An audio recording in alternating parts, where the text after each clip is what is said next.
Assalamualaikum warahmatullahi wabarakatuh.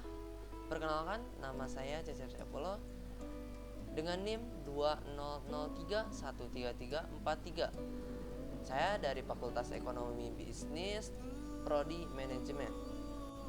Tujuannya membuat video pada kali ini yaitu untuk memenuhi tugas pendidikan kewarganegaraan dengan dosen Pak Asep Rudiana SHMH.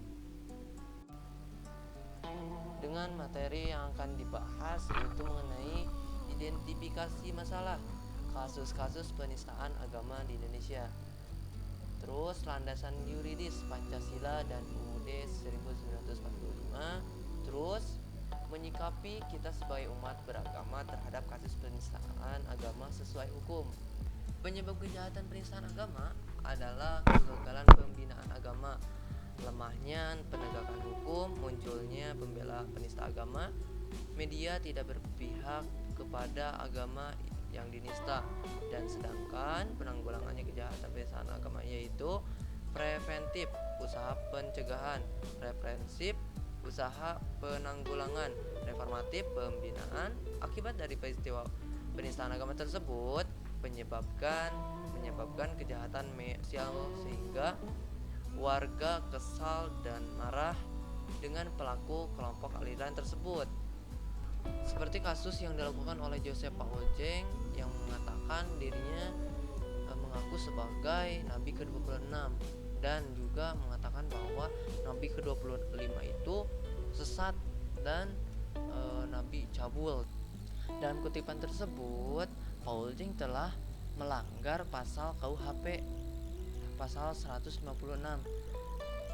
yang berbunyi Indonesia melarang setiap orang yang dengan sengaja di muka umum mengeluarkan perasaan atau melakukan perbuatan yang bersifat permusuhan, penyalahgunaan atau penodaan terhadap suatu agama yang dianut di Indonesia atau dengan maksud supaya orang tidak menganut agama apapun. Untuk sikap yang harus dilakukan oleh hukum ialah sesuai pelanggaran pasal 156 KUHP dipidana penjara selama 5 tahun lamanya. Untuk sikap seorang muslim yang harus kita lakukan adalah mendoakan orang yang muslim, karena Rasulullah SAW menjelaskan adau silahul mu'minin, mengajari kita agar mengadukan semua urusan yang tidak sanggup untuk kita hadapi pada Sang Pencipta kehidupan. Terus yang kedua, kita harus sabar menghadapi ujian dan cacian. Banyak cobaan dan perintangan yang harus dihadapi, mulai dari ejekan, cacian, tidak mendapat perlakuan yang layak, misalkan. Ketiga, ada hinaan melalui media sosial. Hinaan maupun cacian terhadap Islam tidak akan berhenti. Upaya untuk mengikuti dan melakukan kita dari ajaran yang benar akan terus ada sampai umat Islam mengikuti seruan mereka. Sebagai seorang muslim, kita harus waspada terhadap upaya untuk mengadu domba antar umat beragama sehingga terjadi kekacauan dan keributan yang berbau sara.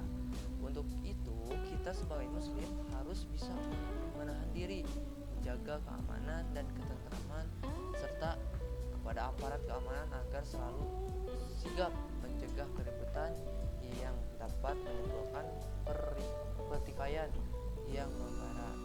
Untuk kesimpulan, kita sebagai warga Indonesia karena memiliki beberapa agama, jadi kita harus menghargai satu sama lain antar umat. Jangan sampai ada terjadi menistakan agama lain, karena itu salah satu pelanggar pasal 156 supaya kita Indonesia nyaman, tentram, tidak adanya adu domba seperti itu. Cukupkan sekian pemaparan dari saya, kurang lebihnya saya minta maaf. Terima kasih. Wassalamualaikum warahmatullahi wabarakatuh.